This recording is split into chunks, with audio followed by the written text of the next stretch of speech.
मालमत्ता कर बुडव्या, बड्या थकबाकीदारांना महापालिकेकडून जप्तीची नोटीस। 10 मोठ्या मालमत्ताधारकांकडे 600 कोटी रुपयांची थकबाकी। कर थकबाकी वेळेमध्ये न भरल्यास मालमत्ता जप्त करण्याचा पालिकेचा इशारा। प्रदूषणकारी बांधकाम प्रकल्पांची पुढच्या आठवड्यापासून झाडाझडती होणार। मुंबईमध्ये आगामी हिवाळ्यामध्ये अनेक भागात हवेची गुणवत्ता ढासळण्याची शक्यता।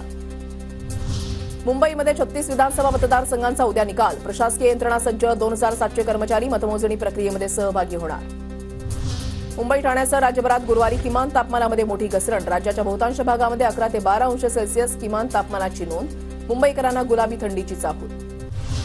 पश्चिम रेल्वेवर उद्या रात्रकालीन 3 तासांचा मेगा ब्लॉक असणार। उद्या मध्यरात्री वसई रोड यार्ड आणि मालवाहतूक मार्गावर ब्लॉक। यंदाच्या 10वीच्या परीक्षेमध्ये गणित विज्ञान उत्तीर्णतेचा निकष जुनाच। फेब्रुवारी-मार्च 2025 मध्ये होणाऱ्या परीक्षेमध्ये गणित आणि विज्ञान विषयामध्ये 35 ऐवजी 20 गुण मिळाले तरी पास होणार। पुण्याच्या स्वारगेट बस स्थानकामधून सोन्याच्या दागिन्यांसह 3,55,000चा ऐवज चोरीला। स्वारगेट पोलीस ठाण्यामध्ये अज्ञात चोरट्यांच्या विरोधात गुन्हा दाखल। राज्यामध्ये थंडीचा कडाका वाढला। पुण्यासह उत्तर महाराष्ट्रामध्ये मोठ्या प्रमाणावर गारठा। पुण्यातील एनडीए भागातील किमान तापमान 10 अंश सेल्सिअस नोंदवलं गेलं।